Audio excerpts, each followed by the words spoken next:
When you think of D&D nautical adventures, you think ship combat, seafaring voyages, captaining a crew, and customizing your own ship. So where are those rules in 5e 2024? Well, they don't really exist. So how do you make sailing a meaningful part of your campaign? Is managing a ship and its crew actually fun? Are there rules for naval combat that won't grind your adventure to a halt? My name is Ben Byrne, and this video will make seafaring an exciting and immersive part of your nautical D&D campaign.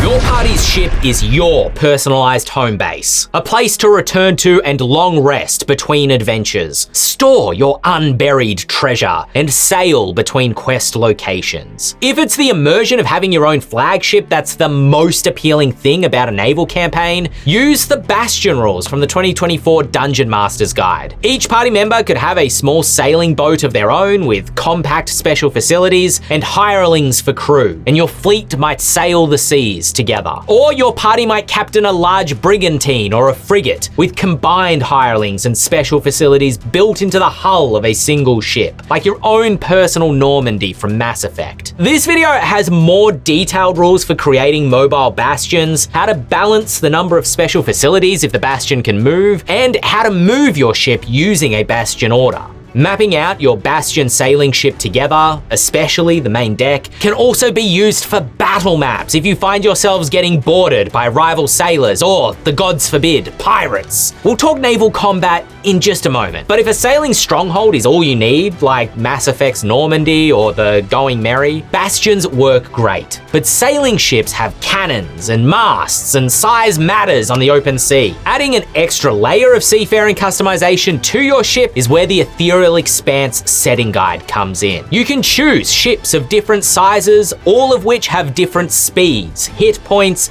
and the number of guns that can be mounted. Maybe your party can't afford a frigate when your campaign starts. Instead, you have a tiny longboat or a schooner and have to save up or steal gold to buy, or maybe steal, a larger boat during your adventures. You can also upgrade the boat that you have, attach a mage silk sail to increase your sailing speed, or reinforce the hull with fey-touched craftwood to increase the hit points of your ship. Will you choose to arm your ship with reliable long gun cannons, or the far cheaper culverins? Or perhaps your party artificer builds a coil gun to shoot eldritch lightning from your deck. There are a buffet of ship customization options in the Aetherial Expanse setting guide, which gives your party something to spend your amassed treasure on during your voyages.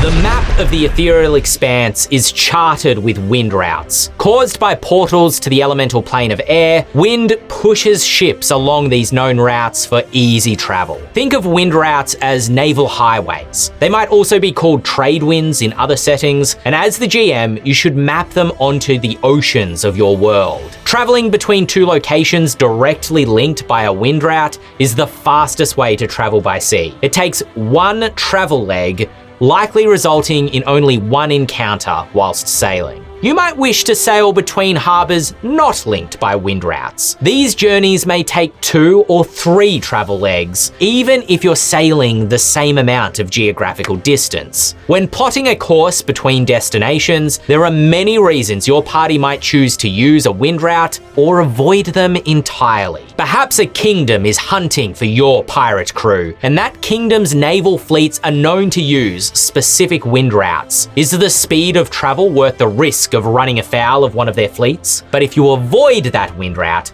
your journey may take 2 or 3 travel legs, resulting in more seafaring encounters that will slow your journey down. Outside of a wind route, you're also more likely to encounter a devastating storm or horrifying sea beasts, but you're also more likely to discover hidden locations. A big mistake that nautical D&D adventures often make is feeling like travel is entirely hand-waved, or that it's just a string of random encounters that feel very linear and arbitrary. Using maps with wind routes to chart the journey makes players feel like they're a real crew, poring over ocean maps to plot a course towards their next adventure. But it also gives the players a choice, not just of their next destination, but the type of adventure they want to experience. Does your party want to use wind routes to make travel faster and a bit more hand-waved with less encounters? Or do they prefer to sail uncharted waters where more encounters lurk? Your campaign story might also factor into their decision making. Are you racing a rival pirate crew to reach a far harbor first? Another layer that you can add to travel is managing your supplies. In port, you'll need to stock up on grog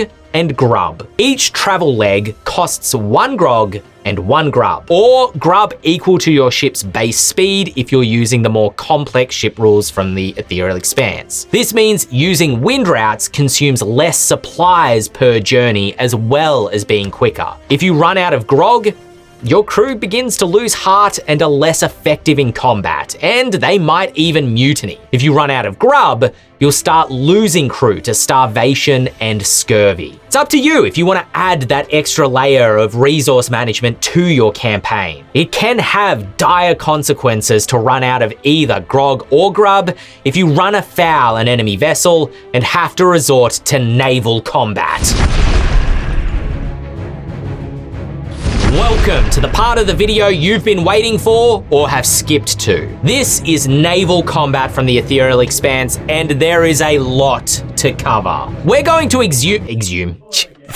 My boy. We're going to assume, for examples, that you've run afoul of a single enemy ship, so we're going to use one-on-one combat. But more ships can be involved depending on the story of your campaign. At its core, ship combat is split into 3 phases. The movement phase, where you check who has initiative and then both ships take turns moving. The attack phase, where both ships fire their cannons at each other. Ships then suffer damage, crew members might be killed, and fires can be ignited aboard the deck. And finally, the status phase, where you try to douse fires, heal injured crew, and decide if either ship surrenders. I'm gonna be very honest. This is the language of a war game. This gets me very excited, and you're either sharing in that excitement or you're eyeing the sidebar for another video about role-playing. So we're gonna look at both options, because our Aetherial Expanse adventure module, Dreams of the Drowned God, will also offer you both options. Ghostfire Gaming's next Kickstarter is a levels 1 to 13 planes-hopping adventure set upon the starlit sea of the Aetherial Expanse. This adventure is a point-crawl sandbox, sailing between realms where mysterious portals have destructively torn their way into reality from within the Expanse. Meanwhile, factions vie for dominance, reacting to your players' choices whilst you race to solve the mystery of these portals before every realm is drowned by war. Commandeering your own ship will be central to this adventure. There will be guidance for using the crunchy naval combat in the Aetherial Expanse setting guide, or you can take the rules light approach by using only what's in Dreams of the Drowned God. The Kickstarter is launching soon, so hit the link up there to follow and be notified when it's time to set sail. So you've spotted the enemy ship. You'll start with the movement phase. This style of naval combat does prefer playing on a grid for movement. You'll mark which edge of the grid the wind is blowing from. Whichever ship is closer to that direction at the start of the movement phase has the weather gauge token. The weather gauge token allows you to move first. The goal is to end your movement facing the enemy ship side on, because cannons on a sailing ship aim out the side. Ideally, the other ship isn't facing you with their guns, which means moving second is actually an advantage because you know where the enemy ship has ended after movement. However, ideally, you have the weather gauge token during the attack phase. Whoever has the weather gauge gets to re-roll dice when firing their cannons because of healing. The wind tilts ships slightly on the side when sailing. This means that a ship downwind of another has its hull slightly more exposed out of the water, while the upwind ship has a better firing angle for its cannons. As you can see, this naval combat is very simulation and very detailed. Now it's the attack phase. Roll a dice for every cannon you have facing the enemy within range. Different types of cannons have different ranges and attack dice, but all cannons need to roll a 6 to hit. So a reliable long gun cannon rolls 1d10 for a 50% chance of hitting. Meanwhile, the cheaper culverins roll a less reliable d8. Both ships fire their guns, then count the number of hits. All hits are subtracted from both ships' hit point totals. Bigger ships have more hit points, but smaller ships are more agile in the water and can turn faster. So your ship's size is a trade-off between toughness and maneuverability. Each hit a ship takes also causes 1d4 casualties among the crew. If the size of your crew is reduced to a skeleton crew, you can only move or shoot each turn, but you can't do both. Scoring hits also gains metal, and losing crew loses metal. Metal is a pool of d4s representing the resolve of your crew, and if it ever drops to 0, your crew surrenders or mutinies. Winning a naval combat encounter often happens by either reducing the enemy ship to 0 metal, which forces them to surrender because they've lost the nerve to fight, or reducing the enemy ship to 0 hit points, which doesn't sink the ship but it immobilizes it so it can't move anymore. This means that you are now able to flee the combat if you wish, or you might try to capture the enemy ship via a boarding action. Did we get all of that?